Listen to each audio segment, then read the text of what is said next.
Hey yo, another Monday Night Raw in the books, so you know you get another review from your boy. Let's start this off. We got a good one here tonight. So we start Monday Night Raw with Gunther in the ring. Excuse me. He gets interviewed by Michael Cole, and this is a very pro Jey Uso town. It's funny how you notice different crowds react to different people as they go from city to city, especially because it's not like the NBA or the NFL or the NHL where you get a clear home court advantage. So it's crazy to see this is clearly not Gunther's town. He did insult them a little bit earlier, but usually fans don't really care about that. If they rock with you, they rock with you. But they were booing Gunther like he was Charlotte Flair, man. Essentially, he said he's just gonna beat Jey Uso for the 4th time, shrugged him off, said he's tired of all the hype, he's tired of all the yeeting, and eventually the bell has to ring.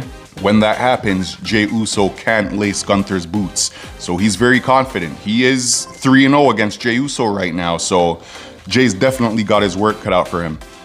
Gunther says he's gonna enjoy beating the hell out of Jey Uso at WrestleMania and retaining the World Heavyweight Championship. He says he's the greatest World Heavyweight Championship ever. And when he wins, he's gonna enjoy calling his own mom and saying, "I had such a fun time beating up Jey Uso." So he's looking forward to that. We get the first match of the night. This is Liv Morgan versus Bayley, and Cole informed us that this is their 3rd match, and Liv has never beaten Bayley one-on-one. I couldn't help but think red is Raquel's color. She was looking like mint, like a hot tamale or whatever the hell pepper is red.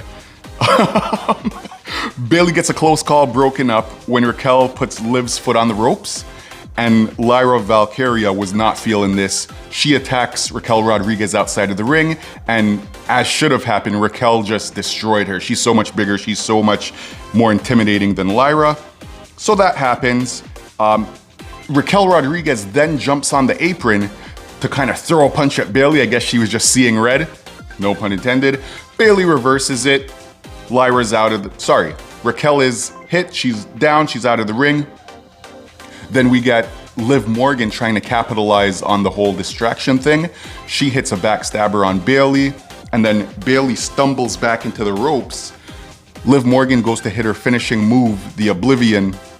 Ref didn't see all of this, what was going on, so as she runs to Bayley to hit her finishing move, Lyra actually grabs Bayley so that she can't complete the move.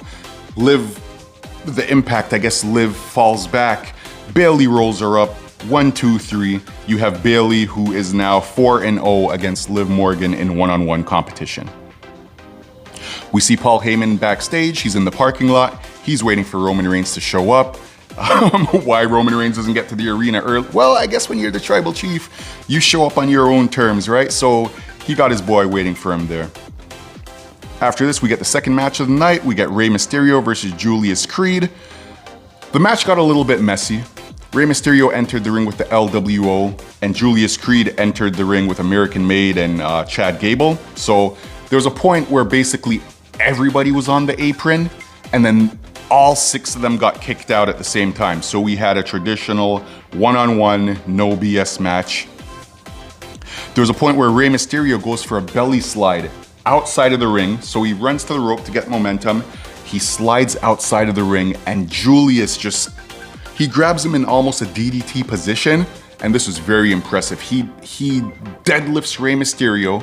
Now I know Rey Mysterio is not the biggest guy in the world, but this is still 180 pounds being deadlifted. He lifts him into a vertical suplex position, and he walks towards the steps. He walks up the steps. He gets him on the apron, and then the action continues from there. I'm not sure if he was maybe meant to suplex him inside of the ring, but it looks like they kind of changed plans there, but that was very impressive.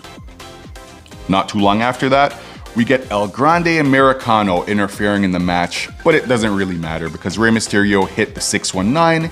He wins the match, 1, 2, 3. Rey Mysterio has his hand held high. El Grande jumps inside the ring. He starts attacking Rey. We get 2 of the LWO members. They run back to the ring to help their boy, and El Grande Americano makes short work of them. He still has the metal plate in his mask, so he hits a headbutt, takes them out, and then he dives from the top rope. He hits another flying headbutt onto Rey Mysterio. He takes him out. This is going to be a nice match at WrestleMania as well. I'm really looking forward to this card. Yeah, you may look at it and see maybe 1 or 2 big matches, but even like El Grande Americano versus Rey Mysterio that was put together last week, this is going to be a barn burner. Barn burner. Backstage, we get the New Day they get an interview, and they're playing Clash of Clans. Now, this looks kind of cool. I've never really been into like the whole mobile gaming scene, but anything with wrestling, you add wrestling superstars, I'm gonna check it out. I think I'll actually download it after this. Anyway, they say they're gonna win their match. They're gonna beat the War Raiders. They're gonna prove to everybody that they are indeed the best tag team ever. They're gonna win the tag titles, and that's that on that. We get the third match of the night. AJ Styles versus Karrion Kross. Now, during the match, Kross kind of fakes an injury. I believe it was his ankle. So the ref's looking at him, Scarlett's looking at him, AJ Styles is like, what the hell's going on? But it turned out to be a hoax. He just wanted to get the upper hand, which he did for a little bit, but ultimately, AJ Styles wins the match after hitting the phenomenal forearm, as he should. There's absolutely no reason on God Green's earth AJ Styles should have lost this match with a WrestleMania match coming up. You need all the momentum you can get, so good call. Post-match, we get Logan Paul coming out. He congratulates AJ Styles. He craps on Sacramento for a little bit. He shows a video package of his highlights. He's like, yo, this is what you gotta deal with at WrestleMania. Let's show the crowd why this match will make money. And like I said in my WrestleMania reviews video, which you guys should check out, please, he says this match is gonna make a lot of money, and I believe this will be match of both nights. This will be the best in-ring match. So basically, he goes down to the ring. AJ Styles invites him in. He says, cut all the crap. Good video, but get your ass in here. Logan Paul gets in, and Karrion Kross shows up as well. So essentially, for about a minute or so, it's AJ Styles versus Logan Paul and Karrion Kross. Eventually, the numbers game caught up to AJ Styles. He takes out Kross, but Logan Paul hits him with the heavy right hand. I think they said because of a surgery or something, Logan Paul actually has like, I don't know, titanium in his hand. So he hits him with the right hand, and he hits AJ Styles with what is right now, as of right this second, right this minute, my favorite finishing move in the WWE, the pulverizer. I saw somebody say on Insta, I think it was Instagram, somebody said that this looks like a move that we would create in SmackDown versus Raw. It's so clean, the flip into the catch DDT, beautiful. After this, we get Jey Uso making his way to the ring. So he makes his way to the ring from the crowd. The crowd's vibing, they're doing the whole yeet thing. Jay's in his all black. He walks down to the ring. He's on the announce table. He restarts the music, which I also mentioned in my WrestleMania predictions video. So you can't tell me Jey Uso isn't over. He restarts, everybody's vibing, the music stops. He basically says he's gonna speak to the crowd. So he does. He says Gunther's gonna get got. It's my time. I'm gonna beat you for the title. The music starts again. They start vibing again. People are going crazy. This is the third basically party or concert we've had that night featuring Jey Uso's music. I think Jey Uso 100% has to beat Gunther. You can't go this far just to go this far. Slap the world title on him. Go get your title, bro. Next, we get Judgment Day. They jump Braun Breaker backstage. And I was thinking, don't we have Finn Balor versus Braun Breaker set up for later on in the night? They jump him, and immediately Finn Balor makes his entrance to go to the ring. And I was like, maybe that's not the smartest. Maybe this might backfire. But then again, maybe they were thinking, you know what? We're just gonna beat him down so that he doesn't interfere. We shall see. During the match, we get Carlito and Dom. They head down to the ring to support Finn Balor. And immediately after that, who shows up? Braun Breaker. So Braun Breaker's at the top of the ramp. Carlito's at the bottom of the ramp, almost like it was last week. And I guess he must have had flashbacks of that spear almost damn near cutting him in half. Carlito ran into the ring and jumped over the announce table. This dude was hiding like something that was afraid. I don't know. He got the hell out of there. That's all I know, man. We get Braun Breaker, he spares Carlito. Yeah, so Braun Breaker jumps into the ring, he bounces off the rope, and he ends up sparing Carlito and Dom at the same exact time. I don't know what Braun Breaker is on right now, but this dude is trying to one-up himself every week. You know how people say you're your only competition? I truly believe that this is how Braun Breaker feels. He sizes up Penta for the spear, but unlike last week, Penta gets the better of Braun Breaker. Essentially, everybody's now outside of the ring. Penta does one of his diving, flippy-dippy moves. He lands on everybody. Penta's the last man standing. Now we get Paul Heyman and CM Punk backstage. So you remember how Paul Heyman was waiting for Roman Reigns earlier in the backstage parking lot? Now CM Punk's there. CM Punk's talking to Paul Heyman. He looks at him, he goes, "Hey, look in my eyes. What do you see?" Paul Heyman goes, "Is it a cult of personality?" A callback to CM Punk's theme song. CM Punk puts his hand over Paul Heyman, and who would show up at that very moment? Roman Reigns. He shows up in his black SUV, he gets out, he looks at them, he's kind of like, what the hell is going on? Roman Reigns heads to the ring, and I also saw somebody say on Instagram that Paul Heyman is a baddie because he has two guys fighting over him. I was like, what's wrong with these people? Roman Reigns heads to the ring. He asks Paul how he could betray him. Paul basically said, I'm not betraying you, my tribal chief. I just had to repay a favor. This wasn't me betraying you at all. You have Seth Rollins head into the ring, and he's basically hyping up this triple threat match. He says it's gonna be the biggest triple threat match in the history of WrestleMania because the winner of this will carry the company moving forward. Seth Rollins says it can't be Roman Reigns because Roman Reigns isn't there half the time and he just shows up when it's convenient for him.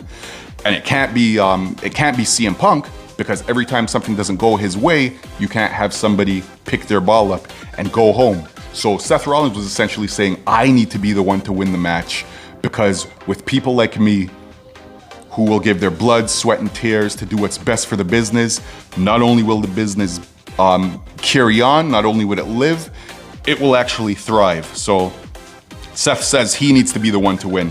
Seth also calls Paul Heyman a scumbag, and he says that he only looks out for himself.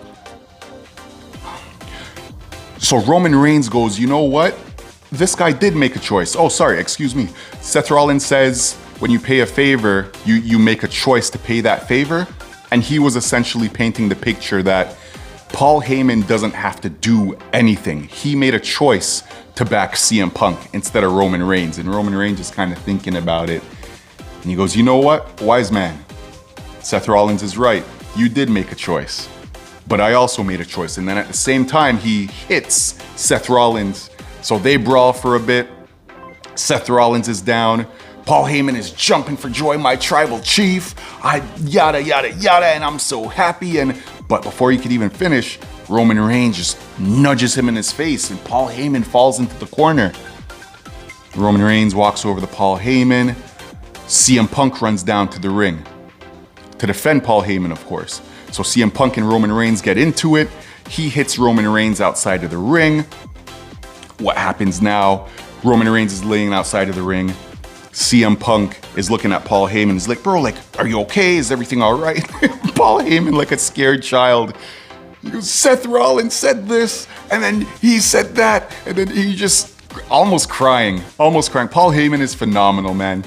So as Punk's back is turned, Seth Rollins, he hits CM Punk with a...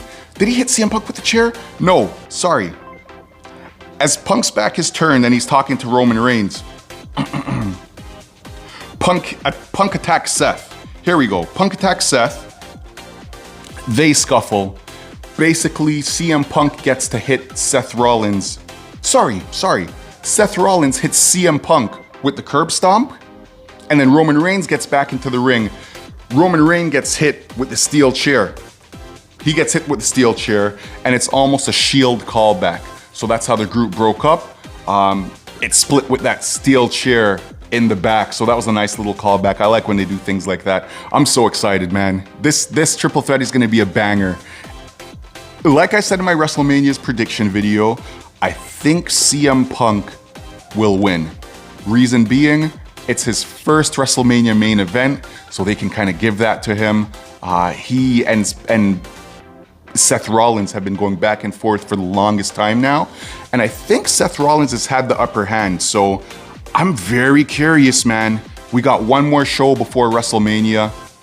I, of course, have Thursday Night Throwdown coming up, and I think I'm gonna do the Money in the Bank match, the Money in the Bank ladder match. So we'll get a men's Money in the Bank ladder match, we'll get a women's Money in the Bank ladder match, that'll be on Thursday. Friday, we have SmackDown, the last SmackDown before WrestleMania. So you'll get a review on that on Saturday. And then we have, of course, night 1 WrestleMania on Saturday, night 2 WrestleMania on Sunday. You guys get some sleep. We got a lot of wrestling ahead. You guys enjoy the rest of your night, and I will see you soon. Peace.